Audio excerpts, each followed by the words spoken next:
Hello students, this lesson basically is from 10th class science chapter 2 acids, bases and salts. Now question number 1, already this assignment you must have done but few important answers I must clarify. A solution turns red litmus blue, its pH is likely to be. The students, as you are aware of, any solution which is acidic will show pH always less than 7. So when pH is less than 7, let us say less than 7, it is acid. pH of 7, uh, 7 less than 7 like this, and pH when is 7, that is a neutral solution, and more than 7 is always a base. So since it is given a solution turns red litmus blue, so its pH is likely to be 10, because red litmus blue means that it is pH is more than 7. Next question, because bases turn red litmus blue and their pH is more than 7.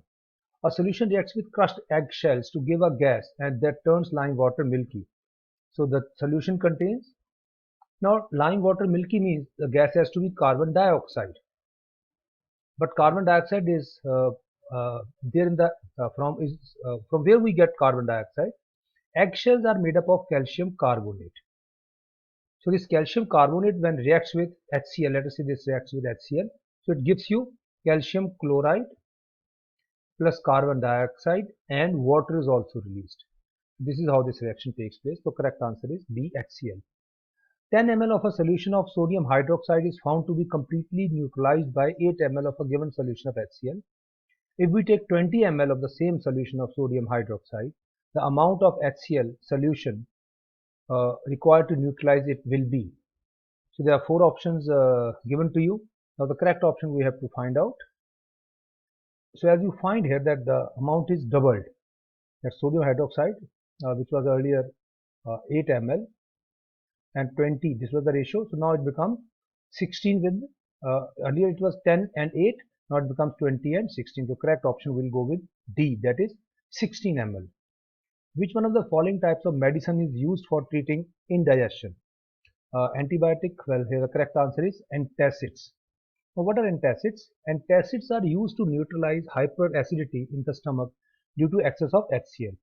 In our stomach, as we have studied in one of the chapters, that HCl is produced by stomach, and this HCl at times is produced in excess quantity or is not utilized properly, so it causes indigestion.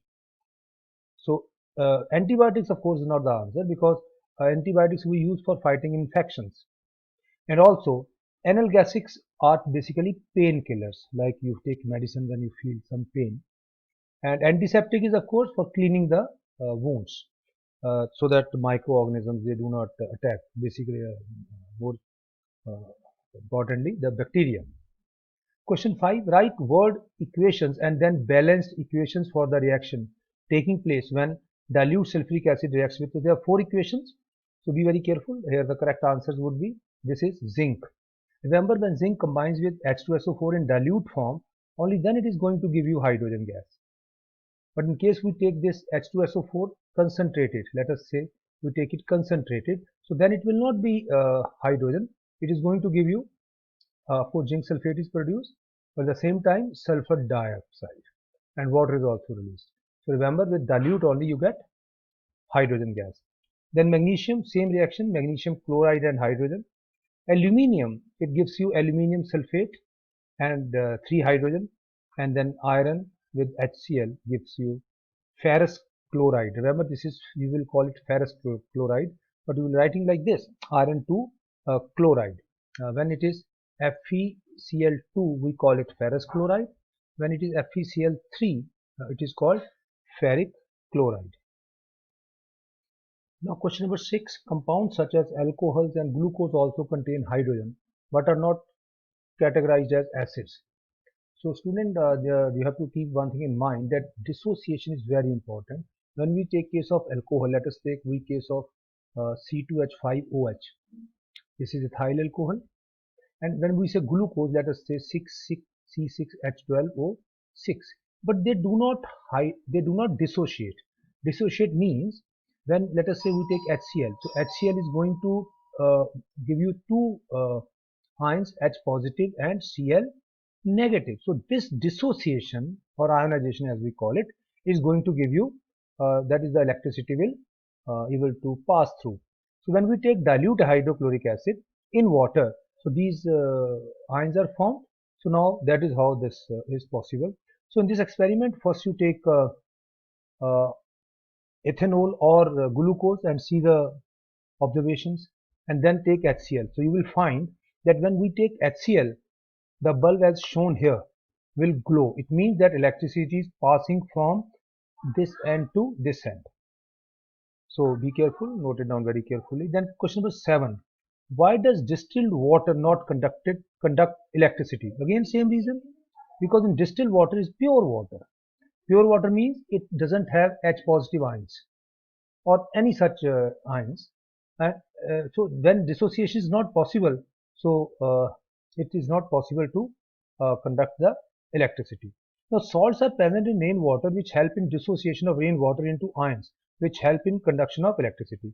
But when we talk of rainwater, now this rainwater contains salts, maybe sodium chloride, maybe some other sulfate, or maybe anything like that. So when it contains those ions, so they dissociate, and formation of positive ions and negative ions is a must for passing of electricity. But no such thing is in the pure water. So naturally pure water will not conduct electricity. Why do acids not show acidic behavior in the absence of water? Because very simple reason, HCl is going to dissociate only when it is in aqueous solution. Aqueous means when it is in water, aqueous solution. So when it is not in water, it is not going to dissociate into H positive and Cl negative. So naturally, if there is no water, no such dissociation is possible. So very simple reason. Question number 9. 5 solutions A, B, C, D and E when tested with universal indicators showed pH as 4, 1, 11, 7 and 9. So you have to say whether they are neutral. Very simple. If it is 7, it is neutral. If it is 11, it has to be strongly alkaline. 1 means a strong acid. 4 means a weak acid. And 9 means a weak alkaline. So remember 1, 2, 3, 4, 5, 6 and 7. Strong acid, less strong, very weak acid. Not weak acid, very weak acid. And 7 means neutral. But if value is 8, 9, 10, 11 like that, so the extreme value, that is 14, is strong base. But these are light bases, or you can say weak bases. Question number 10. Equal lengths of magnesium ribbons are taken in test tube A and B. Hydrochloric acid is added to test tube A while acetic acid is added to test tube B. Amount and concentration taken for both the acids are same. In which test tube the fizzing occur more vigorously?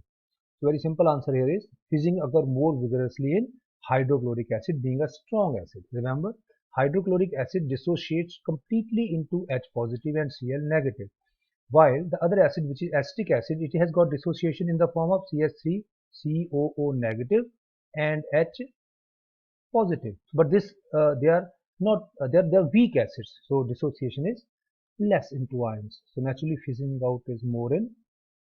occurs more vigorously in HCl. Fresh milk has a pH of 6. How do you think the pH will change as it turns into curd? Explain your answer. Now milk contains a carbohydrate which is called lactose. When milk sets into curd, lactose gets converted into lactic acid. And lactic acid, due to formation of lactic acid, pH of milk falls below 6. Because acid is present, so now pH is going to be less than 6. A milkman adds a very small amount of baking soda to fresh milk. Why does he shift the pH of the fresh milk from 6 to slightly alkaline? Because alkaline, the substances with alkaline nature, they do not decay fast. So if it increases the shelf life. The fresh milk or the milk will be okay, good for more period. The alkaline milk takes a longer time to set into curd because lactic acid being formed has to neutralize the alkali present in it. Again, very simple answer.